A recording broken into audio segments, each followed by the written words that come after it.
and witnessed all of this unfold. Senator, can you tell us where you were and what you saw? I was in the right field batting cage outside of the fence line, and the first shot rang out. And, you know, I grew up in the South. I'm used to hearing an occasional shotgun, and I wasn't sure. It didn't sound like a shotgun, but it did sound like a rifle. And then there were a couple of seconds. Everybody kind of looked up and heard the sound, but we were about ready to go back around our business. Nobody dropped to the ground. Nobody ducked. Nobody did anything that I could see. But then 5 or 10 shots in a row very quickly rang out. And that's when everybody was hitting the dirt. I saw Scalise go down at second base. There were staffers running from the perimeter of the outfield from the third base sign where the shooter was all the way to where I was. So I was in the far perimeter of right field. And I often give Senator Flake a ride home, and just about a minute before I'd been at the batting at home plate, and I walked by him at the dugout, and I said, I'm going to go one more time for one more batting cage in the right field. And as it turns out, that was at the farthest point. So I'm in the right field. I'm at the farthest point on the field of anybody from the gunshots. But the gunshots are still hitting in the dirt in right field where there are 2 staffers laying on the ground. I think one of them may have been hit, but between me and them is about a 15, 20-foot fence. So one of the staffers decides, the heck with this, I'm not staying here. The bullets are flying all around me. He decided to climb the fence, and he climbed a 20-foot fence in about 3 seconds, plopped down behind me, and there was a big oak tree behind the batting cage. He and I are behind the oak tree, but the gunshots are still going in the dirt in right field in the warning track, so about 5 or 10 feet from us. And at some point, I'd say 50 or 60 shots at least have been fired from the shooter, and then we start to hear the Capitol Hill police respond, and theirs is a different weapon, so you hear pistol shots going back at the shooter. I can tell you that I think with absolute certainty nobody would have survived without the Capitol Hill police. They saved everybody's life, incredibly brave, and deserve everyone's praise, because with this guy, who knows how heavily armed he was, but nobody else had a weapon, so he was just killing everyone. He would have. And I think the Capitol Hill police, apparently both were wounded. I hope they survive, and they deserve our gratitude for saving. It would have been a massacre without them. Oh my gosh, Senator, we understand.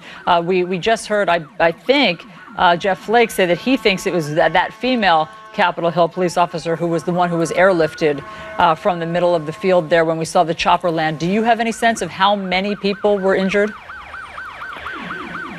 My understanding is both Capitol Hill police, Representative Scalise, at least 2 or 3 staffers. So there was probably maybe 15 to 20 congressmen and 2 senators out there. And, we've been practicing out there for weeks, so we see people walking their dogs. Most people are friendly. We live in this great, free, and open country, and it's just sad that, it's come to this. And it's really one of the best things we do. It's a bipartisan thing. I've gotten to know many Democrats through this game. We joke around. It's collegial. It's for charity. We're set to raise $600,000 for the Literacy Project and the Boys and Girls Club of D.C. It's a good thing. Who would want to kill people trying to do something good? I mean, it's just really sick and very sad. Yeah. Do you have any sense, Senator, of how injured Steve Scalise is? No, I was so far away from him, and the fire was, nobody could get to him until they brought the shooter down. And at some point I had to make a decision that if the gunman was advancing, to stay or go, and we were in the right field. We were as far as we could be, but we decided we'd just soon be a little farther from the shooter. We couldn't get to Scalise where I was because there was about a 20-foot fence between us and the field, so I couldn't get to any of them. And so but I think the good news is he was moving. It wasn't a wound to the trunk. It was a wound to the either to the hip or to the leg, and that can still be incredibly serious. I mean, you can die from a wound like that. But he was moving. I like Steve. He's a great guy, and our prayers are with him. Ours too. We just talked to Congressman Mo Brooks, who also was there. He's still on the phone. In fact, he's listening to all of this, and he was describing, as we heard Senator Flake describing, the helplessness of just watching Steve Scalise there for what, they've both described as something like 10 minutes just watching him there, not being able to get to him because you were under the barrage of gunfire. Was it your sense that there was just a sort of painfully long time until more reinforcements could show up? Yeah, and I think that that's why I say that our lives were saved by the Capitol Hill Police. Had they not been there, I think it would have been a massacre.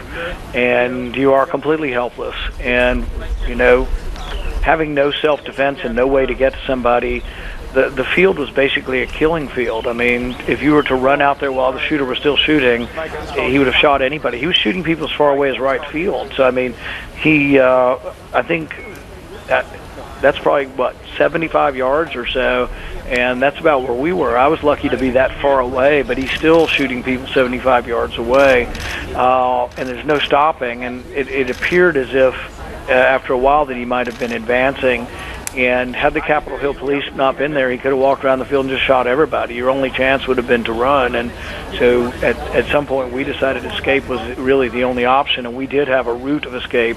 The people in the dugout had no route, though, because they're in a dugout that goes down a foot or two. Their only chance of survival is to get down below the surface of the ground, and if they were to come and pop up, they're only 20 yards from the shooter, and so they really had no choice. Had the Capitol Hill Police not been there to prevent the advance of the gunman, as terrible as it is, it could have been a lot worse. And I mean, the Capitol Hill Police cannot get enough praise for really saving everyone's life out there. You're so right. And again, this is something that you all do routinely. I mean, we've heard that this is something that the neighborhood knows that you do. You're a visible presence. And so is it your conclusion? We've been doing it I've been out there for 6 years. We've been at this ballpark for 3 or 4 years. We practice 20 or 30 times before the game. It's always early in the morning. We usually meet friendly people walking their dogs. No, I've never even had anybody say a cross word to us, and it's like, I don't know what it's come to, but anyway. But it's your feeling that he had to know you were lawmakers. Yeah, and in fact, I can't verify everything, but I think there are some saying they may have heard that it was politically motivated. I did not hear that, but I'm hearing secondhand that it might have been. But you don't know about these things. We'll find out more whether there was mental illness.